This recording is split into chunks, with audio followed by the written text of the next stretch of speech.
लो बच्चों, let's see the question. Two particles x and y have charges q and 4q respectively. After being accelerated through the same potential difference, they enter a region of uniform magnetic field and describe a circular path of radii r and r by 2 respectively.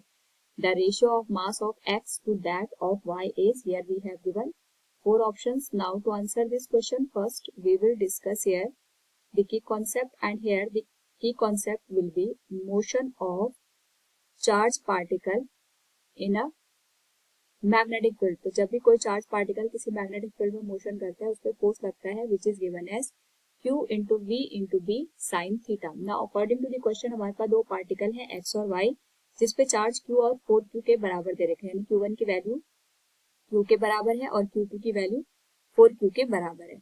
हमें यहाँ पे जो circular path बन रहा है उसकी radius दे रखी है r और r/2। सर्कुलर पाथ तभी बन सकता है जब हमारे पास यहाँ पे वेलोसिटी और मैग्नेटिक फील्ड एक दूसरे के परपेंडिकुलर होंगे, यानी थीटा की वैल्यू इस पर्टिकुलर केस में 90 डिग्री हो जाएगी।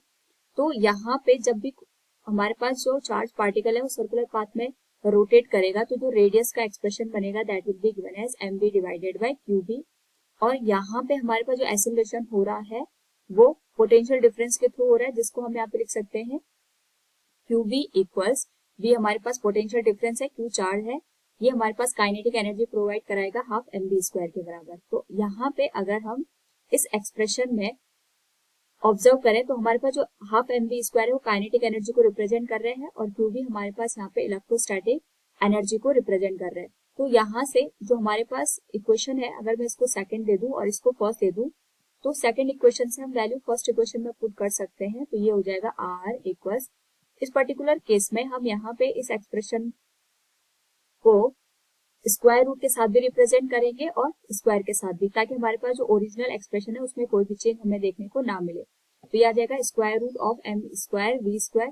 तो सेकंड हमारे पास जो इक्वेशन है अगर हम उससे फर्स्ट इक्वेशन में यहाँ पे रिप्रेजेंटेशन करें it will be m into M V square divided by qb के बराबर। तो जो रेडियस का एक्सप्रेशन है it will be given as square root of 2 into q into v divided by q into b, और ये साथ में मल्टीप्लाई हो जाएगा मास के साथ। नाउ यहाँ पे अगर हम ऑब्जर्व करें तो हमारे पास जितने भी टर्म दे रखे हैं उसके करस्पॉन्डिंग अगर हम रेडियस को ऑब्जर्व करें तो हमारे पास यहाँ पे जो रेडियस है वो मास पे, चार्ज पे, पोटेंशियल डिफरेंस पे और मैग्नेटिक फील्ड पे डिपेंड कर रहा है। लेकिन यहाँ से अगर हम ऑब्जर्व करें तो हमारे पास जो चार्ज है और जो मास है केवल वही हमारे पास डिफरेंट है। इसी की वजह से यहाँ पे जो रेडियस का हमारे पास रेशियो बनेगा that will also get differ.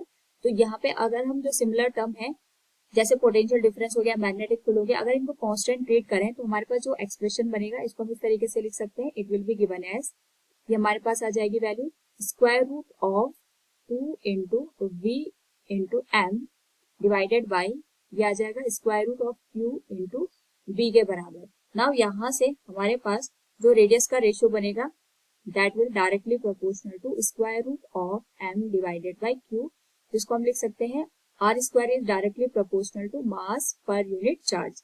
तो यहाँ पे क्योंकि हमारे पास जो रेडियस का रेशियो दे रखा है अगर हम उसको x और y दोनों के लिए कैलकुलेट करें तो we can say radius of x का square divided by radius of y का square will be given as mass of x divided by mass of y, और जो चार्ज है वो रेसिप्रोकल हो जाएगा charge of y divided by charge of x।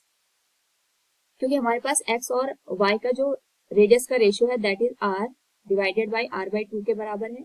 हमें यहाँ पे x और y के मास का रेशियो चाहिए और जो y और x का चार्ज दे रखा है वो 4q डिवाइडेड बाई q के बराबर है। तो q से q कैंसिल हो जाएगा and it will be given as r से r कैंसिल होने के बाद ये वैल्यू आ जाएगी 2 equals mass of x divided by mass of y, जो 4 मल्टीप्लाई में है ये डिवाइड में आ जाएगा। सो we can say mass of x divided by mass of y equals 1/2। तो जो हमारे पास यहाँ पे मास का रेशियो बनेगा that will be 1:2। Option B will be the right answer. Hope all you understood it. Thank you and best of luck.